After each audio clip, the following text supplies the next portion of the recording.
राधे राधे प्यारे साथियों, प्रद्योत गुरुकुल में आपका हार्दिक स्वागत है। मैं प्रद्योत और आप प्रद्योत गुरुकुल यूट्यूब चैनल देख रहे हैं। आज हम एक और आपके लिए बहुत अच्छी क्लास लेकर आए हैं। कल हमने आपको एक क्लास दी थी जिसमें आधुनिक काल के काव्य शास्त्रीय ग्रंथ हमने आपको बताए थे। आधुनिक काल के अलावा रीतकाल में और काव्य शास्त्रीय ग्रंथ लिखे गए हिंदी में। यदि हिंदी की बात की जाए तो रीतकाल में, भक्त काल में जिसकी शुरुआत हुई काव्य शास्त्रीय ग्रंथों की और रीतकाल में लिखे गए। भक्त काल में मुख्यतः इसकी शुरुआत मानी जाती है सूरदास जी से। सूरदास जी ने पहला ग्रंथ लिखा काव्य शास्त्रीय, उसके बाद ये परंपरा आगे बढ़ी, रीतकाल से होते हुए आधुनिक काल तक चल रही है। तो आधुनिक काल की प्रमुख रचनाएं हम लोगों ने पढ़ ली थी, कल महत्वपूर्ण रचनाएं जान ली थी। आज हम रीतकालीन प्रमुख रचनाओं पर चर्चा करने के लिए उपस्थित हैं। चलिए तो शुरुआत करते हैं आज की शानदार क्लास की। सभी को राधे राधे।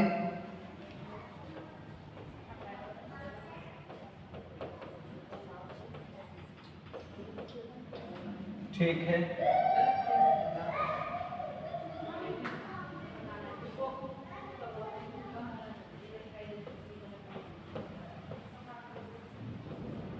रीतकालीन काव्य शास्त्रीय ग्रंथ, रीतकालीन काव्य शास्त्रीय ग्रंथ, ठीक है, इस पर चर्चा करेंगे। एक साथ ग्रंथ हम आपको उपलब्ध करा देंगे सभी, ठीक है। या हिंदी के प्रमुख काव्य शास्त्रीय ग्रंथ, इन पर चर्चा करेंगे, ठीक है। आधुनिक काल के तो प्रमुख ग्रंथ हो गए थे। अब ये कहाँ से शुरू हुए हैं? भक्त काल से शुरू हुए हैं। तो जहाँ से शुरू हुआ है वहाँ से लेकर और फिर वहाँ से लेकर अब तक तो आधुनिक काल के हो गए। तो चलिए अब भक्त काल पर शुरुआत करते हैं। सबसे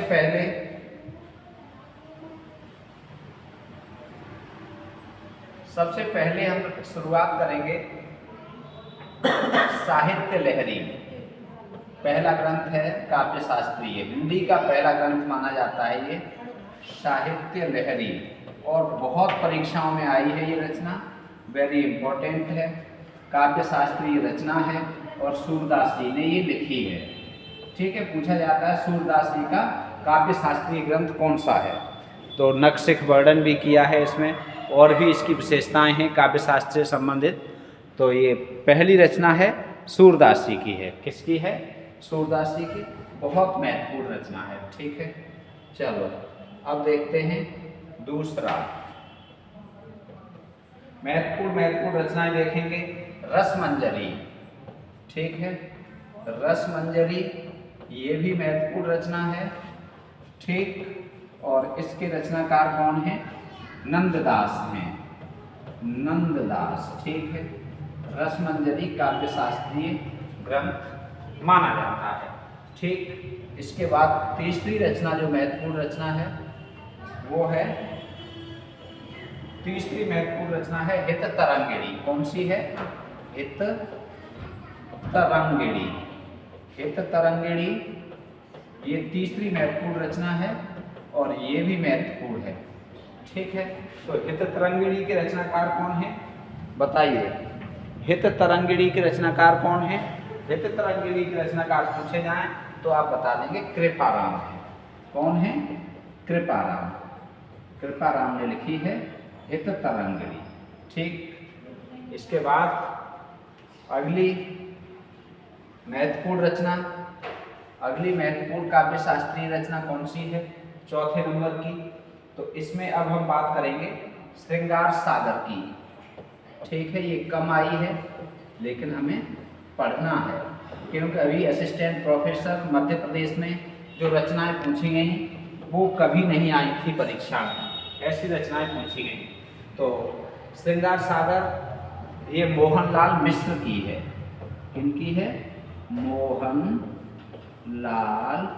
मिश्र, ठीक है। कम पूछी जाने वाली रचनाएं आजकल पूछी जा रही है, तो इसलिए हमें तो सब पढ़नी है। अगला देखो अब 5वीं रचना। ठीक है, सही दिख रहा है, बिल्कुल सही दिख रहा है, कोई दिक्कत नहीं। अब 5वीं रचना देखो। अगला कविप्रिया। ठीक, कविप्रिया, कविप्रिया। इसके बाद कौन सी है? रसिक प्रिया, रसिक प्रिया। ठीक, और छंदमाला। कविप्रिया, रसिक प्रिया और छंदमाला, ये 3 रचनाएं बहुत महत्वपूर्ण हैं। ठीक है, ये 3 रचनाएं बहुत महत्वपूर्ण हैं, 6वीं 7वीं। लेकिन ये तीनों हैं केशवदास की। इन्हें कहा जाता है कोर्ट का कवि। ठीक है, क्या कहा जाता है? कोर्ट का कवि। क्या कहा जाता है? कठिन काव्य का प्रेम। ठीक है, तो इनकी प्रमुख 3 रचनाएं काव्य शास्त्रीय रचनाएं हैं, कविप्रिया, रसिक प्रिया और छंदमाला। यहाँ पर आप रसप्रिया, आपको यहाँ याद आना चाहिए, रसप्रिया किसकी है? रसप्रिया कहानी है और वो किसकी है? आप कमेंट बॉक्स में बता दीजिए। ठीक है, रसप्रिया किनकी कहानी है, ये आप कमेंट बॉक्स में बताएं। चलो 7 हो गई। अब देखो अगली 8वीं। 8वीं देखो, अगली है काव्य विवेक। कमेंट करके बताओ काव्य विवेक किनकी रचना है। ठीक है, और यदि आपने काव्य विवेक बता दी तो फिर आपको बतानी है अगली रसविलास। ठीक है, और यदि इन 2 रचनाओं की रचनाकार आपको पता है तो फिर तीसरी रचना कविकुल कल्पतरु। कविकुल कल्पतरु। ठीक है, इसके रचनाकार बताने हैं। और यदि इसके भी आपको पता है तो श्रृंगार मंजरी के रचनाकार बताने हैं। श्रृंगार की शुद्धवर्तनी ऐसे जैसे हमने लिखी है। ठीक है, ये हो गई रचनाएं कितनी? 4, 9, 10 और 11। ये 4 रचनाएं हो गई। इनके रचनाकार कौन हैं? इन सब के रचनाकार हैं अकेले चिंतामणि। ठीक है, कौन है? चिंतामणि। कल हमने चिंतामणि रचना पढ़ी थी, आज चिंतामणि रचनाकार पढ़ रहे हैं। ठीक है, चिंतामणि रचना किनकी थी? आचार्य रामचंद्र शुक्ल की। और चिंतामणि की रचनाएं कौन कौन सी हैं? काव्य विवेक, रसविलास, कविकुल कल्पतरु और श्रृंगार मंजरी। ये काव्य शास्त्रीय रचनाएं हैं चिंतामणि की, बहुत महत्वपूर्ण रचनाकार हैं। ठीक, चलो इसके बाद अब अगली रचना देखते हैं। अगली रसराज। रसराज, ठीक है, बहुत आती है, ये वेरी इंपॉर्टेंट है। ठीक है, इंपॉर्टेंट तो ये भी है, काव्य विवेक भी है, कविकुल कल्पतरु है, रसराज बहुत बार पूछी गई है। एक और है इन्हीं की ललित ललाम। ललित ललाम, ठीक है, ये भी बहुत महत्वपूर्ण है। ठीक, ललित ललाम। अगली रचना है वो भी इन्हीं की है, अलंकार पंचाशिका। कौन सी है? अलंकार पंचाशिका। ठीक, इसके अलावा एक और काव्य शास्त्रीय रचना इनकी महत्वपूर्ण है, वृत्त कौमुदी। ठीक है, वृत्त कौमुदी। इसका एक दूसरा नाम भी प्रचलन में है, जिसे कह देते हैं छंदसार। ठीक है, और इन्होंने सतसई भी लिखी है।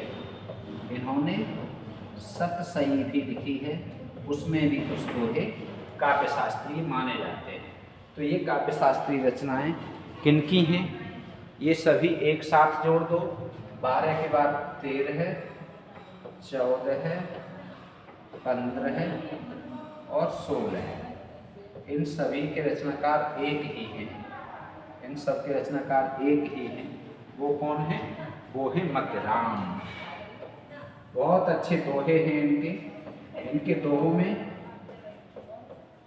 बिहारी जैसा भाव मिलता है, अच्छे दोहे हैं। ठीक है, मतिराम। किनके हैं ये ग्रंथ?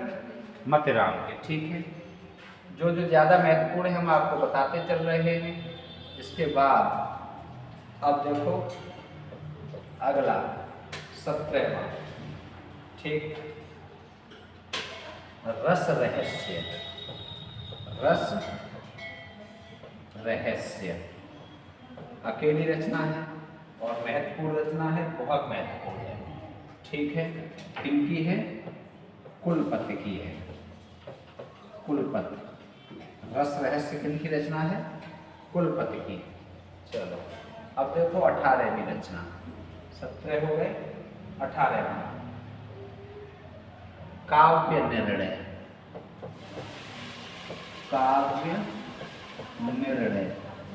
ठीक है, ये मोस्ट इम्पोर्टेंट रचना है, काव्य निर्णय। ठीक, अगला क्या है? काव्य निर्णय के बाद अगली है श्रृंगार निर्णय। ये निर्णय सुनते ही आपको इनके रचनाकार याद आ गए होंगे। ठीक है, काव्य निर्णय, श्रृंगार निर्णय, ये भी महत्वपूर्ण है। ठीक है, इन्हीं की है रस सारांश। और कौन सी है? रस सारांश भी इन्हीं की है। ठीक, और एक और महत्वपूर्ण है इनकी, वो ये है छंदार्णव पिंगल। छंदार्णव, छंद धन अर्णव, छंदार्णव पिंगल, ये 4 रचनाएं हो गई एक साथ। ठीक है, संख्या 19, 20, 21। ठीक, और ये हैं निर्णय कौन करता है? भिखारी, भिखारी दास की। ठीक है, निर्णय कौन करता है? भिखारी। काय का? काव्य का या श्रृंगार का, या ऐसे कह सकते हो कौन धनवान है कौन धनवान नहीं है, इसका निर्णय भिखारी करते हैं। अब आप बहुत धनवान हो, भिखारी को दो 2 रुपये, और कोई कम धनवान है वो देता है 100 रुपये, तो वो तो उससे धनवान मानेगा। ठीक है, जिसके जो ज़्यादा दे रहा है। तो निर्णय कौन कर रहा है? भिखारी। इसलिए ये किनकी ही सब? भिखारी दास। ठीक, चलो अब 22वीं रचना देखो। 22। ठीक है, देखो 22वीं रचना किनकी? रस पीयूष निधि। ठीक है, महत्वपूर्ण है, रस पीयूष निधि। रस पीयूष निधि। इसके अलावा दूसरी कौन सी है? श्रृंगार विलास है। कौन सी है? श्रृंगार विलास। ठीक, श्रृंगार विलास। अगली है सुजान विलास। सुजान विलास। ठीक, सुजान विनोद नहीं है, सुजान विलास है ये। और फिर है माधव विनोद। ये सभी रचनाएं एक ही लेखक की हैं। आपको पता है तो आप कमेंट करके बताइए। संख्या यहाँ 23, 24 और 25। अब ये 25 रचनाएं हो गई। ये सब किनकी हैं? पीयूष माने क्या होता है? अमृत। और सोम माने भी क्या होता है? अमृत। तो ये सोमनाथ की हैं। ठीक है, किनकी रचनाएं हैं? सोमनाथ की। ठीक, बहुत महत्वपूर्ण रचनाएं हैं। अगला देखो, इसके बाद 26वीं रचना। महत्वपूर्ण रचनाएं हम लोग पढ़ रहे हैं। ठीक, शब्द रसायन।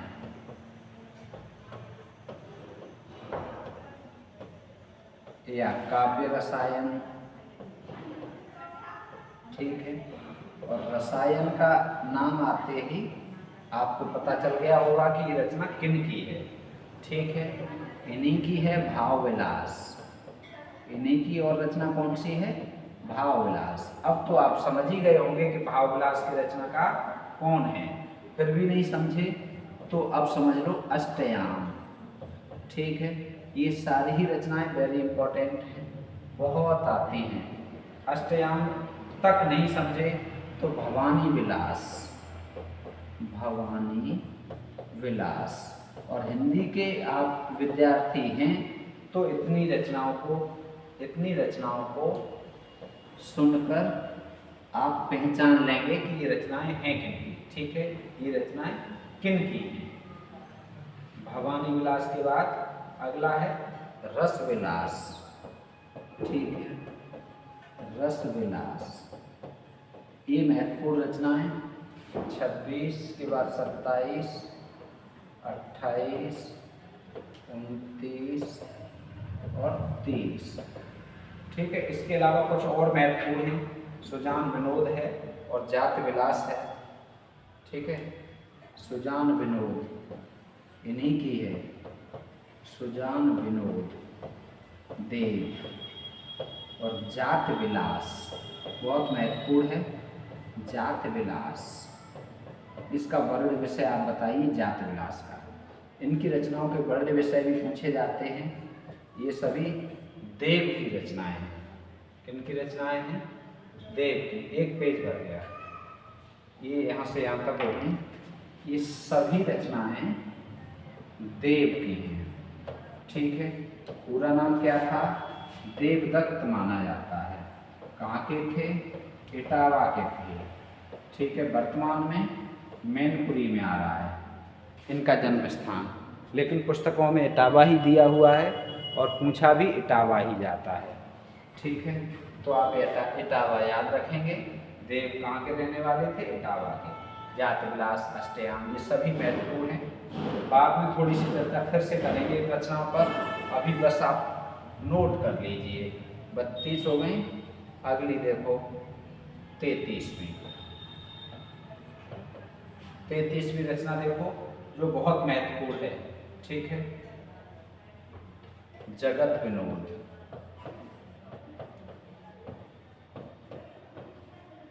अगली है पद्माभरण, पद्माभरण। ठीक, उसके बाद अगली कौन सी है? इन्हीं की है। ठीक, हिम्मत बहादुर बिरुदावली, हिम्मत बहादुर बिरुदावली, बिरुदावली। ठीक है, इसका काव्य रूप भी बताइए, पूछा जाता है। काव्य रूप क्या है? ये प्रबंध काव्य है या मुक्तक काव्य है? कमेंट करके बताओ। ठीक है, हिम्मत बहादुर बिरुदावली, हिम्मत बहादुर बिरुदावली। ठीक, इन्हीं की है। गंगा लहरी। ठीक है, गंगा लहरी। ठीक, अब इसके अलावा और भी इनकी प्रताप साहेब बिरुदावली, कल 25, प्रबोध 50। ज़्यादा महत्वपूर्ण नहीं है, लेकिन वो भी आप नोट रखें। ठीक है, ये हो गई 4 रचनाएं। ये सब इनकी हैं, ये सब एक ही रचनाकार की हैं। ठीक है, और जाने माने पहचाने रचनाकार हैं जिनका नाम है पद्माकर। क्या है? पद्माकर ने ये सभी रचनाएं लिखी हैं। इन ग्रंथों के लेखक पद्माकर हैं। ठीक,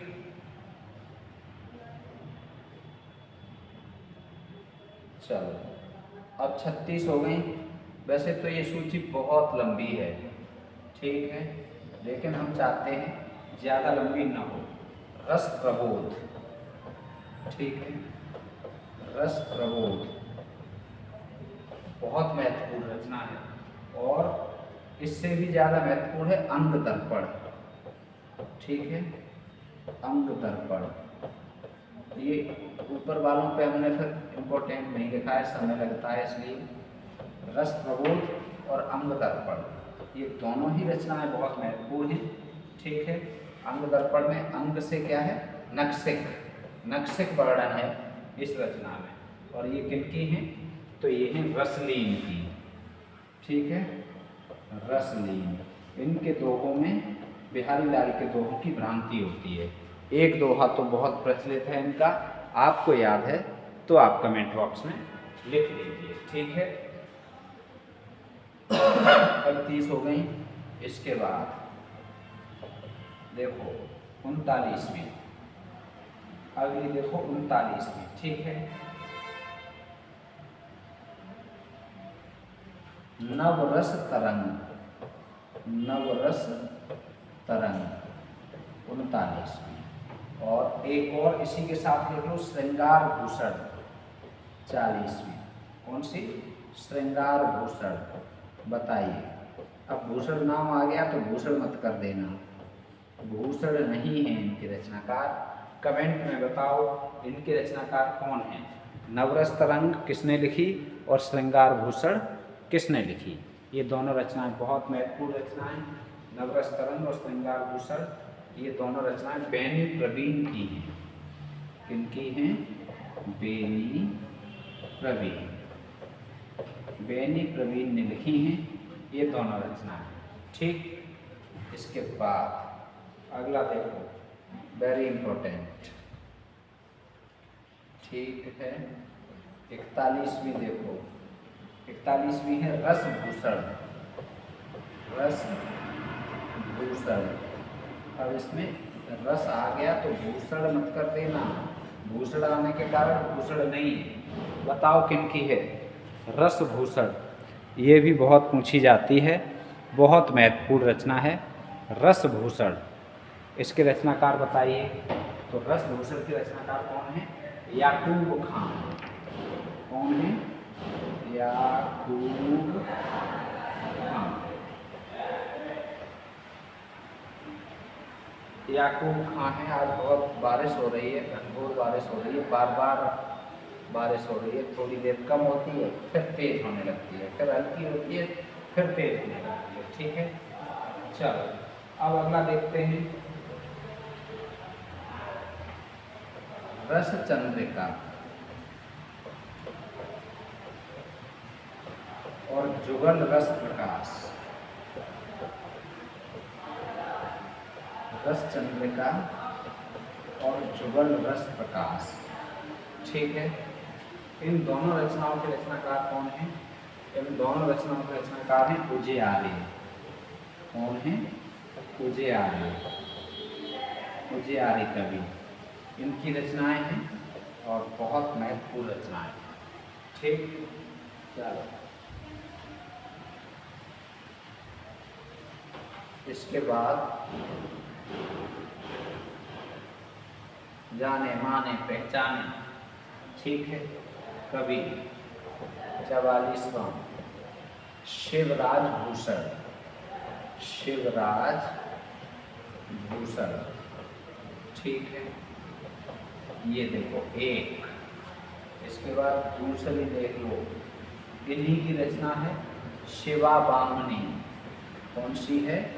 शिवा बामनी, ठीक है। और इन्हीं की है तीसरी छत्रसाल दशक, छत्रसाल दशक, ठीक है। ये तीन रचनाएं तो बहुत महत्वपूर्ण हैं, इनकी तीन रचनाएं ही मानी जाती हैं, ठीक है। इन तीनों रचनाओं के रचनाकार हैं महाकवि भूषण। कौन है? महाकवि भूषण। रीतकाल में वीर रस पर कविता करने वाले पहले कवि, एकमात्र या पहले कवि रीतकाल में वीर रस पर कविता करने वाले कवि हैं। कुछ इनकी कविताएं और मानी गई हैं।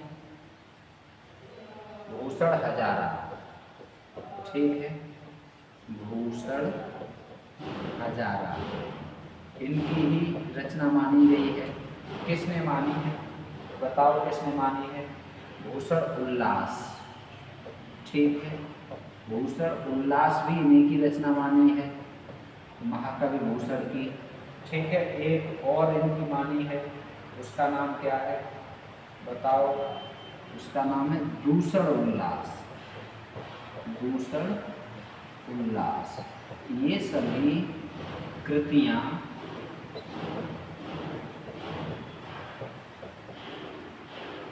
ठीक है, ये भी किनकी हैं? भूषण की। किनकी हैं? भूषण की।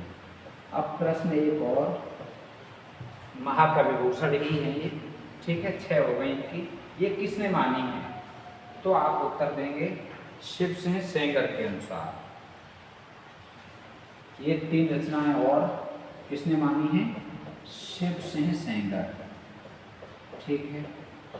शिव सिंह सेंगर ने भूषण की ये 3 रचनाएं और मानी है। सेंगर ने ये रचनाएं मानी, किनकी?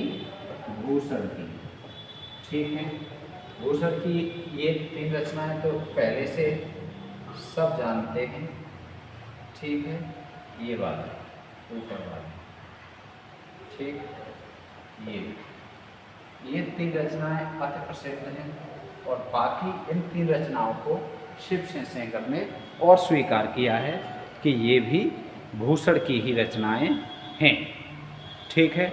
तो ये आप याद रखेंगे, बहुत महत्वपूर्ण तथ्य, वेरी इंपॉर्टेंट, ठीक है।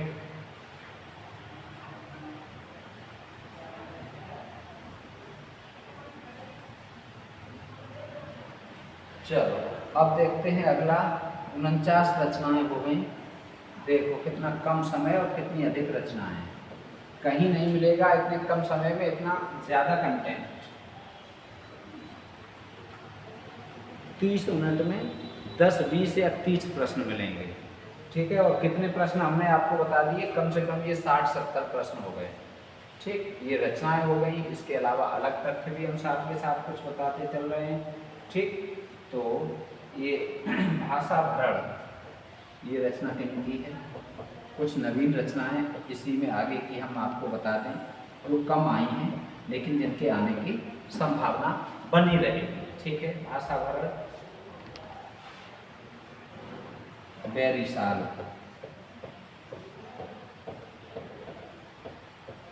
ठीक। अगली है करड़ाभरण, ये करड़ाभरण ये किनकी है? करड़ाभरण, तो ये जो करड़ाभरण है ये है गोविंद की। किसकी है? गोविंद की, ठीक है। इसके अलावा और पूछी जाए, अलंकार रत्नाकर, ठीक है। अलंकार रत्नाकर, अलंकार रत्नाकर, ठीक, अच्छी रचना है। तो अलंकार रत्नाकर के रचनाकार कौन है? दलपति राम। कौन है? दलपति राम, ठीक। इसके अलावा शतरंग और सुधाकर किनकी है? नवीन की है। वृत्त विचार दशरथ की है। वृत्त तरंगिणी वाणी भूषण राम सहाय की है, ठीक है। अलंकार प्रकाश मुरलीधर भूषण की है।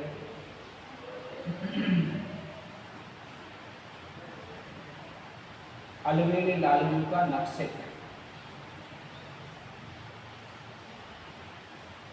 अगला एक महत्वपूर्ण और लिख लो, अलगली 53। इसमें आप लिख लो तुलसी भूषण, तुलसी भूषण इंपॉर्टेंट है। तुलसी भूषण, इसके रचनाकार कौन है? तुलसी भूषण के बताओ, इंपॉर्टेंट है। रसगुरु कौन है? रसगुरु, ठीक है। तो ये कितनी हो गई? 53। 53 रचनाएं हो गई। चलो बहुत हैं इतनी, महत्वपूर्ण हो गई, ठीक। वैसे तो और भी हैं। रामचंद्राभरण गोप की है। रामचंद्राभरण किनकी है? गोप की, ठीक है, महत्वपूर्ण है गोप। अब कितनी हो गई? 54। अब कितनी हो गई? 54, 54, ठीक।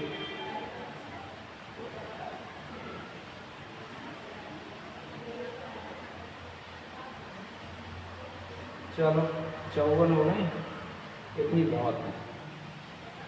अब आपको ध्यान ये रखना है, भूषण की ये रचनाएं ये अति महत्वपूर्ण और ये महत्वपूर्ण।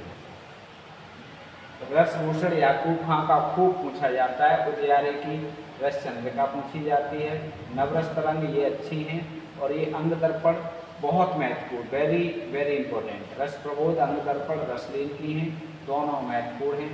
पद्माकर का जगत विनोद खूब पूछा जाता है, पद्माभरण पूछा जाता है, हिम्मत बहादुर विरुदावली भी खूब आई है परीक्षाओं में। गंगा लहरी ये पद्माकर की अति महत्वपूर्ण रचनाएं हैं, ठीक है, अति महत्वपूर्ण रचनाएं हैं,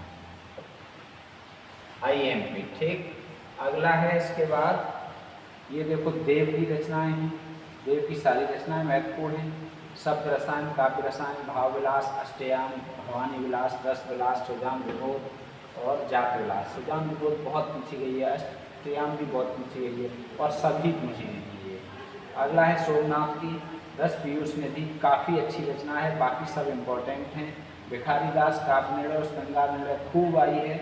रस सारांश छंदाला पिंगल भी इन्हीं की अच्छी रचना। रस रहस्य कुलपति की अच्छी रचना है। रसराज बहुत महत्वपूर्ण है, ललित ललाम बहुत महत्वपूर्ण है, मतिराम की। बाकी अच्छी हैं लेकिन ये ज़्यादा पूछी गई हैं। चिंतामणि का काव्य विवेक, ठीक है, केशवदास की रसिक प्रिया और कवि प्रिया, और साहित्य लहरी से शुरुआत हुई है।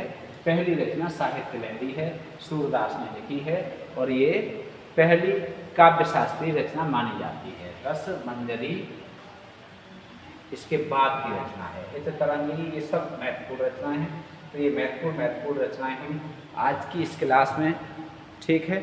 तो आज बस इतना ही, मिलेंगे फिर एक और अच्छी क्लास के साथ, तब तक राधे राधे।